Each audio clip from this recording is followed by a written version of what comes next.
Hi everyone, it's time for another Violin Guru Facebook Live. I got to admit, I'm dragging tonight.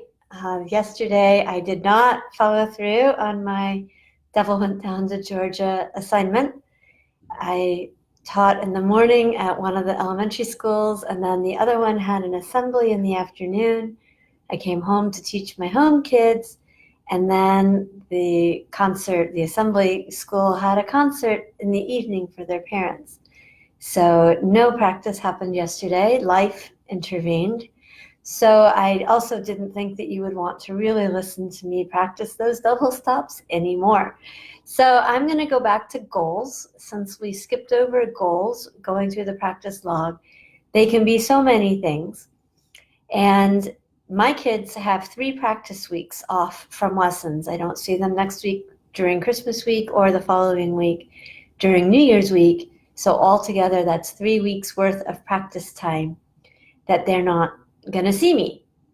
So I've given them lots of projects for the longer time. I also know they're not going to practice every day because of the holidays, but most of my kids will get pretty close.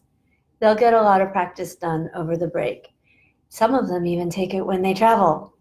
So here is an example of one of the goals that I gave one of my kids.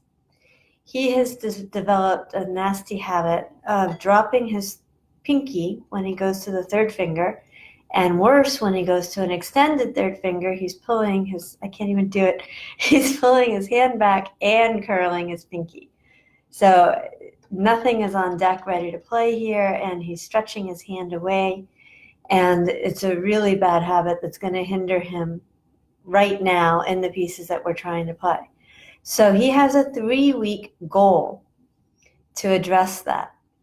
So in the first week, he does a very simple exercise.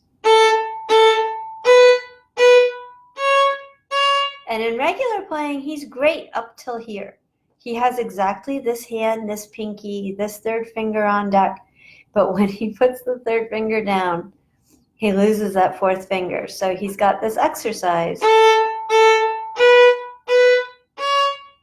to mindfully keep the 4 ready.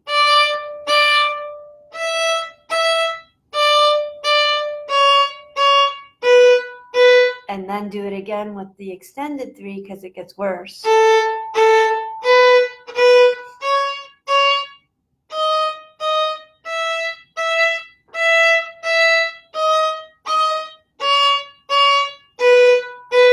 So for that week, for the first week, that's his primary exercise. And he's supposed to do that 10 times a day. And he can rotate on different strings to keep it interesting, because each string has its own challenges. The E string, we have a temptation to do this. The D string, we have to accommodate the distance. So each string presents its own challenges. And then in Suzuki, we make a point of holding on to our old songs through review.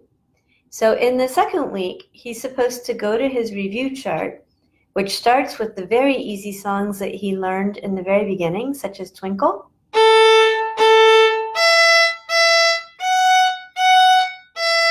Mindfully adding that new skill. I gotta stop looking at myself, like practicing in the mirror. Mindfully keeping his fourth finger above the strings.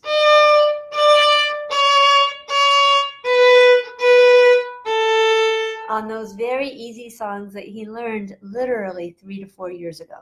So he doesn't have to think about the notes. He doesn't have to remember the songs. He could probably play them in his sleep. So it's a good place to go add something new to think about in terms of technical development. And then in the third week, his challenge is actually in his reading book, because his reading book, I think, is what brought it up. His reading book is in the keys that use the extended 3 right now. So the third week, he's taking it to his reading book, where he has the added challenge of interpreting symbols while he's trying to remember a new technique on pieces that he doesn't really know very well. But they're very short pieces, so he doesn't have to concentrate for a long period of time on that goal. Then, when we reconvene in January, we will then begin the long process of adding that new technique of keeping the pinky above the string to his current songs. And he's playing Dvorak's Humoresque.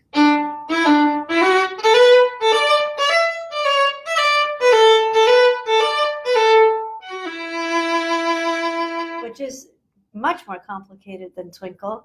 It has shifting. See, I even did it.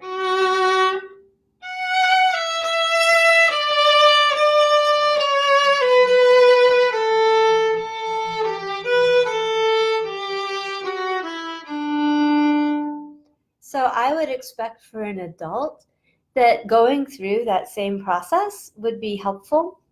We tend to want to just make ourselves do it all the time. And maybe an adult can go a little faster and can be more mindful on current pieces. But certainly for a child, I don't want them to get frustrated. I don't want them to get disconnected from the music because they're only thinking about technique. So I prefer to do it in these step-by-step developments. And right now, Humoresque is his learning song. He doesn't even know the whole song anymore. And then I would hope that by the time we're one or two pieces beyond Humoresque, all of the pieces up to Humoresque will have his new technique, and he will be learning new pieces with the improved technique. So that's going to take us a good, 4 to 6 months to take a new technique and really develop it so that it becomes a part of the way he plays all the time. So I thought that might give you a useful window. So that's like a 6-month goal.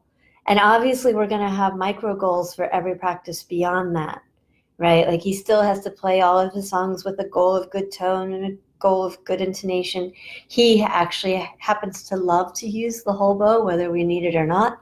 So he has a sub goal on some pieces of being able to control how much bow he uses, so he doesn't just go wild. So it doesn't mean that we're only going to work on getting that fourth finger over the string for 6 months and let everything else go to pot. And maybe that's also why we're going to take 6 months, because I don't want to let everything else get sloppy while we learn a new technique. So we're going to add that new technique little by little so that we can maintain what we already know, add it in without frustrating the student or disconnecting them from the musical expression because we've gotten too mindy, as one of my students likes to say, over adding our new technique. So I hope that was helpful. You can do that with anything, right? My kids, when they have to fix their bow holds, when they go from the beginning bow hold, which typically starts outside of the bow and then moves inside the bow for the adult bow hold, we start with their easiest song, their scales, so that they learn to rebalance their hand on easy things. But we learn new pieces with the old bow hold, and eventually the new technique catches up to their new pieces, and this simply becomes their bow hold. So that's just a really good way to improve your technique without over-focusing, without losing everything else that you have because you're only thinking about one thing, and without getting too frustrated. So I hope that helps. If there's something else that you have questions about or you'd like me to address in a Facebook Live, it can be about practicing, it can be about music, it can be about the violin, it can be about learning.